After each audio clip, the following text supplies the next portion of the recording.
du mal à avancer si tu te sens seul. أعوذ بالله من الشيطان الرجيم بسم الله الرحمن الرحيم والصلاة والسلام على رسول الله وعلى آله وأصحابه ومن تبعهم بإحسان إلى يوم الدين. Assalamu alaikum wa rahmatullahi wa barakatuh, chers auditeurs et téléspectateurs de Radio-Télévision Nour. Une fois de plus, je suis très contente d'être en votre compagnie dans le cadre de cette émission consacrée à la femme musulmane intitulée Femmes musulmanes. Pour en parler aujourd'hui de ce nouveau chapitre, nouveau sujet, nous l'annoncions la semaine dernière, nous allons parler aujourd'hui de la polygamie après le mariage, le divorce. Aujourd'hui, nous abordons l'aspect de la polygamie et bien sûr, pour en parler, nous sommes toujours en compagnie de notre consultante maison, Madame Fatoumata Diawara Bachili. Assalamu alaikum. Wa alaykoum salam wa rahmatullahi wa barakatuh. Alors, comment vous vous portez aujourd'hui? Alhamdulillah bi khayr. Alhamdulillah.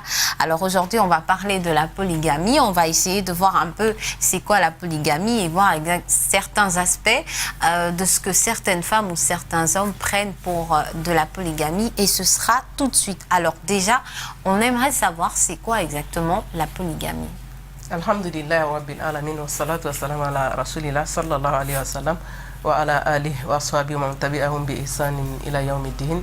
Alhamdulillah rabbil alamin. Nous remercions Allah, nous le louons, nous le glorifions, nous lui demandons son aide et son assistance dans toutes nos actions, qu'Allah nous facilite, Inch'Allah, qu'Allah fasse que les paroles qu'on va entendre et qu'Allah fasse qu'on soit compréhensif à ces paroles et leur mise en pratique aussi nous soit facile. Donc pour la polygamie, ça c'est avec un homme qui épouse une, deux, trois, jusqu'à 4 femmes.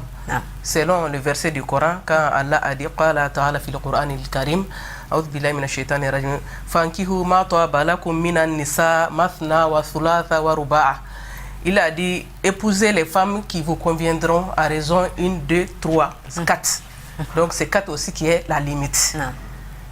Donc fa in khiftum alla ta'dilu fawahidatan aw ma malakat aymanukum. Donc si vous voyez que vous ne pouvez pas, si vous craignez d'être partiaux, que ce soit une seule femme. Donc si toi-même tu sais que tu peux réunir, que ce soit 2 femmes, 3 femmes, jusqu'à 4 femmes, tu peux le faire. Mais pour les réunir aussi, il faut connaître comment toi-même tu es d'abord. Parce qu'il y a certains critères que tu dois remplir. Respecter. Premièrement, d'abord, pour le financement. Les besoins financiers.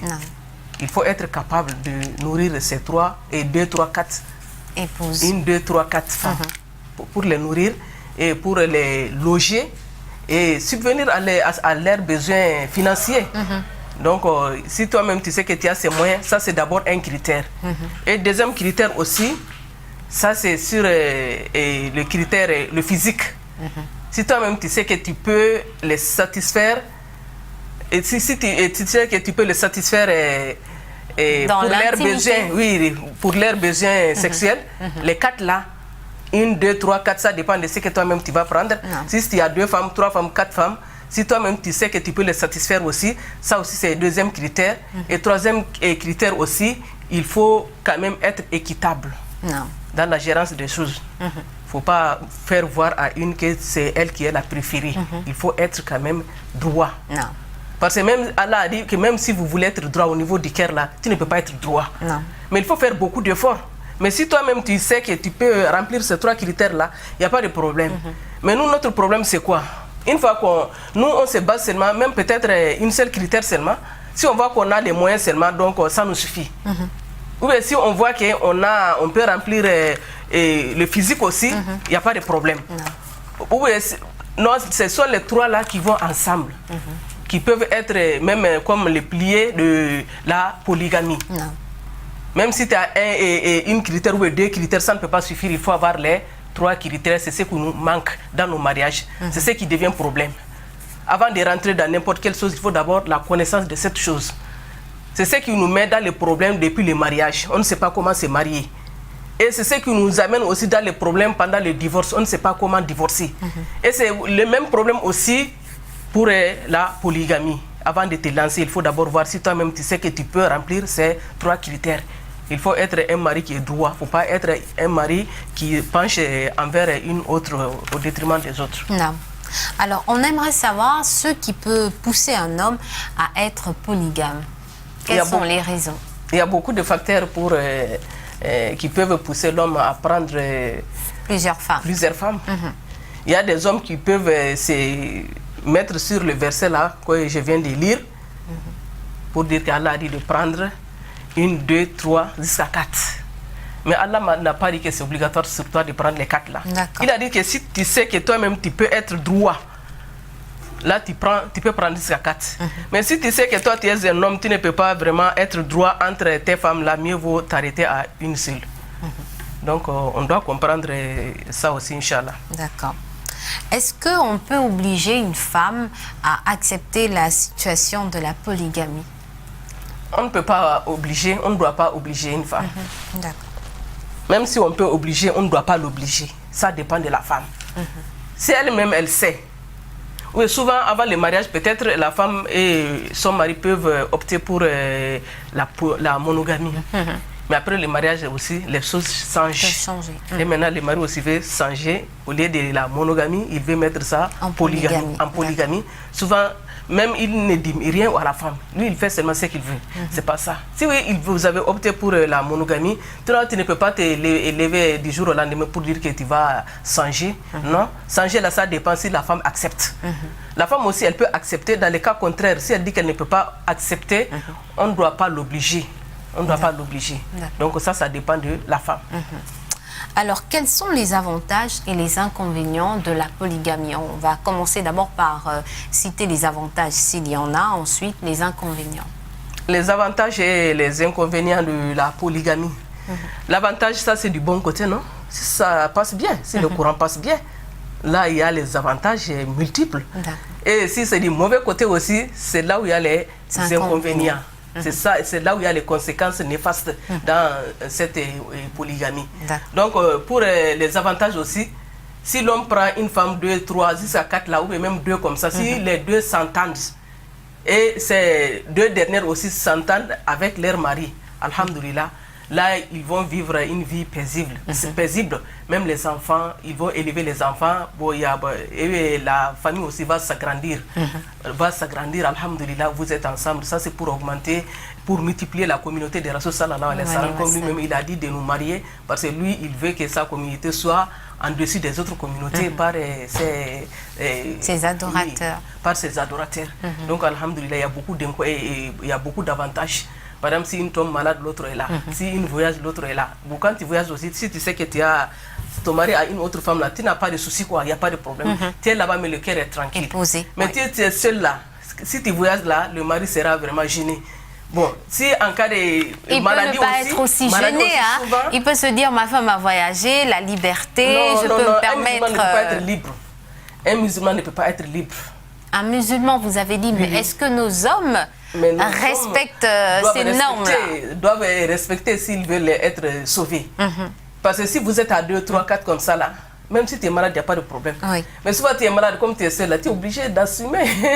Même si tu es malade là, est-ce qu'il va te laisser parce que tu es malade? Non. Mais si vous êtes à 2 comme ça, alhamdoulilah, si toi tu es malade, l'autre est là, il n'y a pas de problème. Donc alhamdoulilah, il y aura l'entente, les enfants vont grandir dans l'harmonie, alhamdoulilah. Donc, et puis même la polygamie aussi, c'est comme une adoration.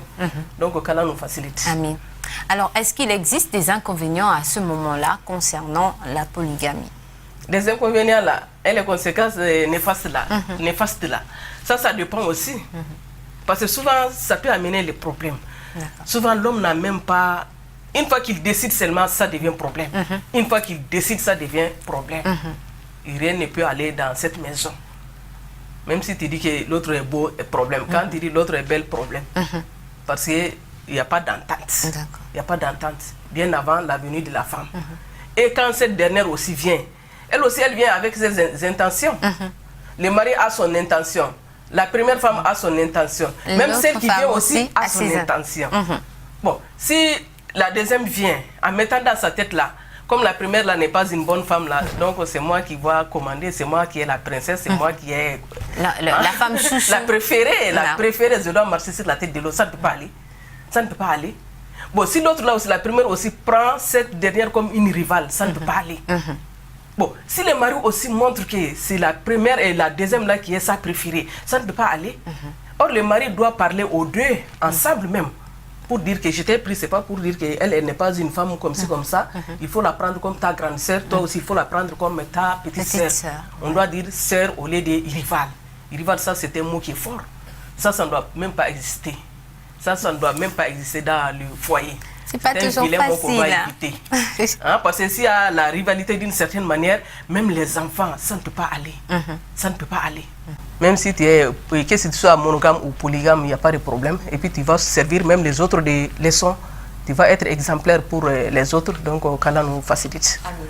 Voilà, c'est sur cette note que nous mettons un terme à cette émission. Merci de l'avoir regardée. Aujourd'hui, nous avons abordé un nouveau sujet, celui de la polygamie.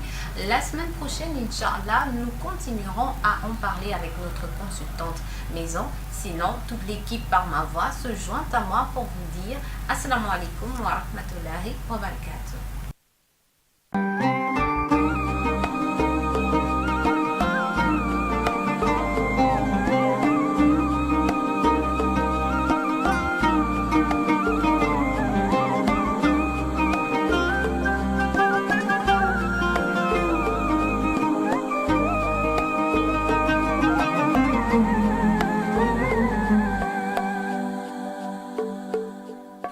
Si parfois tu as du mal à avancer, si tu te sens